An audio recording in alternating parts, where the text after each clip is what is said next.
What's up, everybody? Welcome back to the channel. Tonight we're taking a look at another stack of plastic for some disc golf show and tell unboxing without the boxes. Basically, we're taking a look at some stuff that I've taken into the inventory either to review, to throw from my own bag, or to make other content with. And let's get right into it. So we're going to move some stuff around as we always do. This comes over here.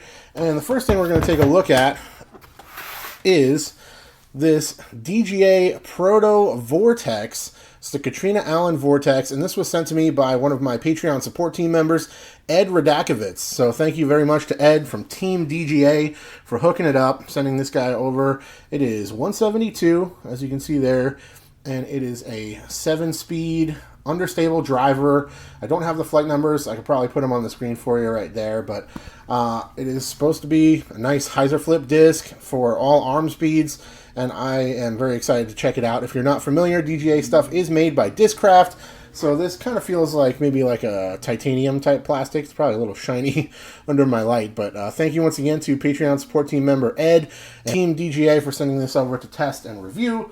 We'll get to that eventually. So many different things in the works. It's always a little bit tricky to figure out what to show off when. So let's move on to some stuff from NSH Custom Discs. These are 3D printed discs, and they're the first 3D printed discs I ever got a chance to try. And man, they are really interesting. They really feel and look unlike just about anything else on the market. You can see I have 3 different models right now. This is the newest one that just got PDGA approved. This one's called Defiant. And I don't know if you guys, old school disc golfers, might remember a disc called the Aerobee Arrow. And this thing has a similar shape to it.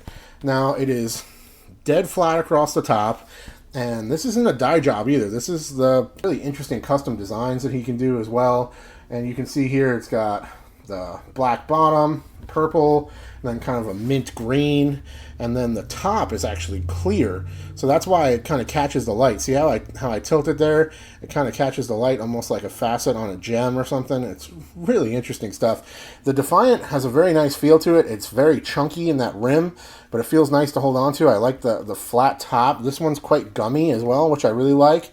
And yeah, can't wait to throw it. It's going to be a lot of fun to test that one. Next, we have the Gunnz. This one has also the clear top with a lemon yellow bottom, producing that super rad design. I really dig that. I think it's pretty sweet. And this one is more textured. So yeah, hopefully you can hear that. This one has a much more textured feel. It's kind of like a little bit faster fairway from my testing. Pretty stable. Only thrown it a few times though, still getting a feel for that one. And I've not tested this one yet, but this one feels really nice. This is the Teleporter, and this is another driver. This one's kind of more of a small rim fairway driver, maybe 6 or 7 speed. NSH does not use flight numbers, so don't give me any grief about that. It's not my decision. 165 grams. This one has the kind of smooth top, so it doesn't have that same texture to it, and it is nice and gummy, really flexible, and man, it feels really nice in the hand, so I can't wait to throw those. Very interesting, unique stuff for sure. Next, we got a stack of plastic from Dynamic Discs. We have the Latitude 64 Royal Rive, the Tristan Tanner edition. We have an Air Harp from Westside. We have the new Discs Culprit, and also the new Sockibomb Prototype Slammer. Let's start here with the Slammer.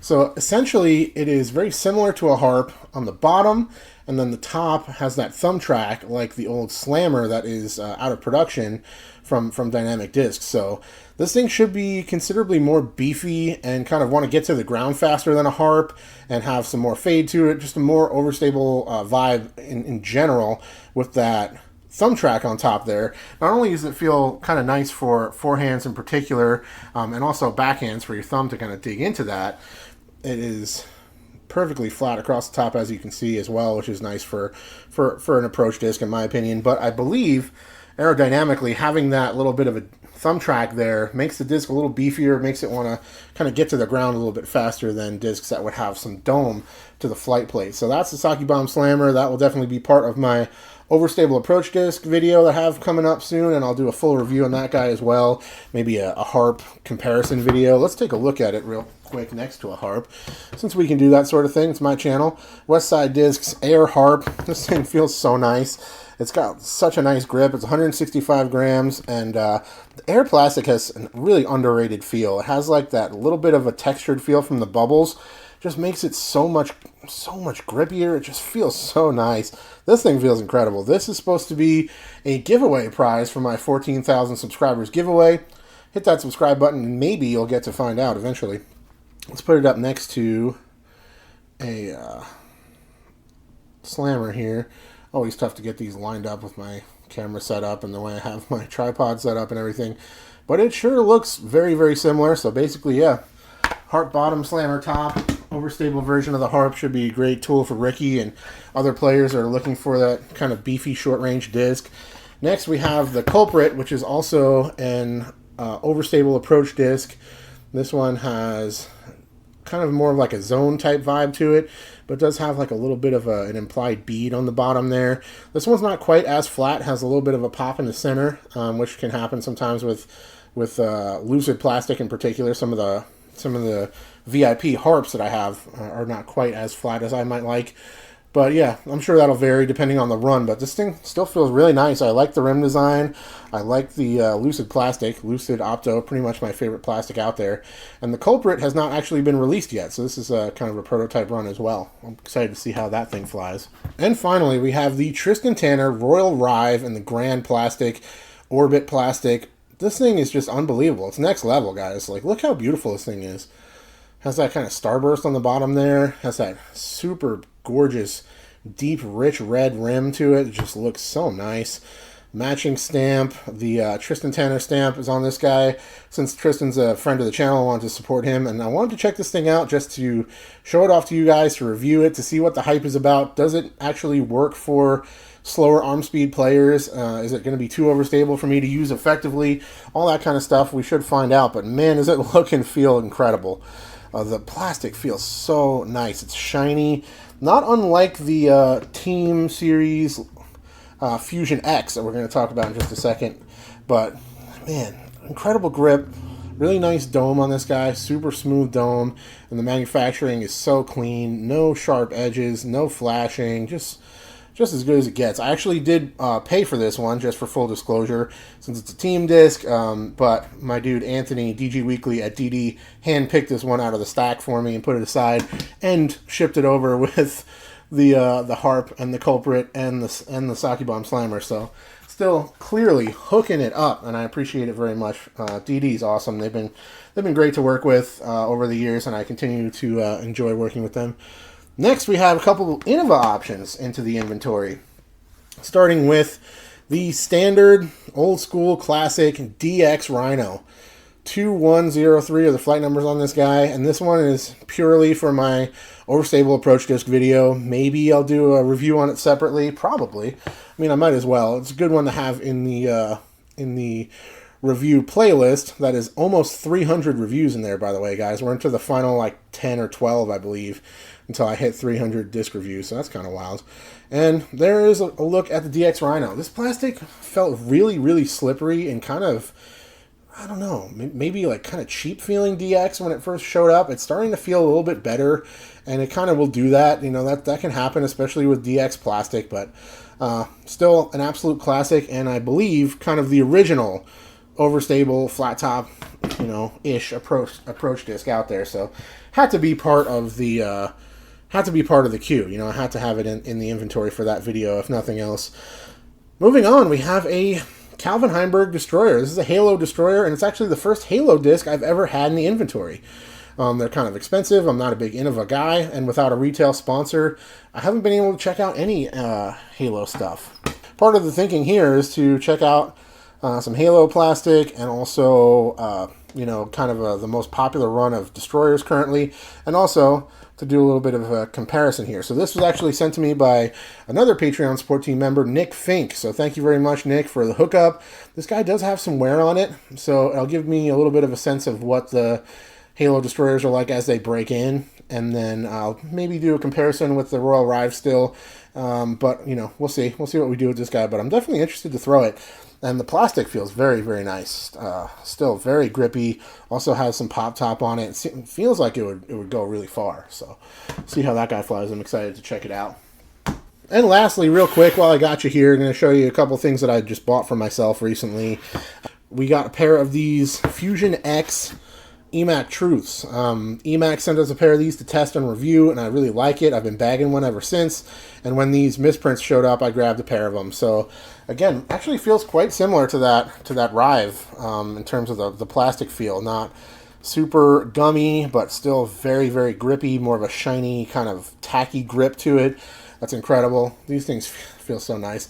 Actually, a really nice, clean double stamp, too. I think that's rad. You can see it's actually getting some residual dye bled onto it. That one's just a backup, by the way, from this dye that I did. You know, this plastic is incredible for dyes. You can see the depth of color and how, like, shiny and stuff that still is. Hopefully you're getting a sense of how deep this dye goes. I got a little crazy, a little out of hand with the swirls on this guy, but, you know, totally worth it. Good looking disc. This one's a wall hanger for now. I can call upon it for active duty if I ever need to, but it's kind of nice having the one that Emac sent me in the bag. I'm not going to lie. Latitude 64 Retro River 77-1-1. I've been throwing the Air River. I showed you guys in my last unboxing video, and this one was just to have a backup for that, but man, is it gorgeous. Such a nice, beautiful burst on this one. This one was kind of a gem that I saw out there, and just grabbed it up as a backup to see how it flies compared to the Air, since the stock Optos are still a little bit rare. It's fine. It's a little bit more stable. It doesn't have quite the float, of course, which is what I expected, but as it broke in a little bit, probably be pretty interchangeable, and it could be something that I end up throwing in the bag. Because I've been kind of paring down the bag a little bit, trying to throw less discs overall. I've been carrying the shift for my last few rounds with just a few things in terms of drivers, and then a lot of approach discs and short range discs to dial that in, because that's kind of my favorite part of the game anyway. I'm not a huge fan of throwing drivers all the time. I feel like I've been playing a lot of courses where I'm just throwing Havocs on every tee shot. It's kind of frustrating, you know, like Milo's like that for me. I don't really get a chance to club down to anything other than distance drivers very often on some of these longer courses. So, new run Havocs did get run, though, from Latitude 64, and when they showed up, I had to get a pair, because I love this new Opto blend. It's gummier, and it's incredibly grippy, gorgeous, sparkly yellow. These are 166 for this pair that I got. I have one of these just like it in my bag, and this is the only Havoc that I'm carrying right now. I just got this one, and then I have 9 speeds, a couple escapes, a couple culverins, that sort of thing is what I've been throwing lately. So, yeah, still a great disc, though. It's a little bit more understable than it would be at max weight, for sure, but still pretty controllable. You know, we'll get a sense of it a little further as we go along. But there is my stack for this month. Should be able to show you guys some more stuff next month, but I'm not exactly sure what's going to go on. I don't exactly have anything inbound just yet. I do have some more 3D printed stuff to show you. Thank you once again to NSH Customs. Thank you to everybody who sends me plastic and helps me put these videos together. If you have something you'd like me to check out, or you know, your favorite disc you want to see represented on the channel, or a disc you make, or anything along those lines, feel free to reach out to me, discgolfnerd1@gmail.com. You guys know where to find me. Thanks to everybody for their continued support. I appreciate you all, and I'll talk to you later. Cheers.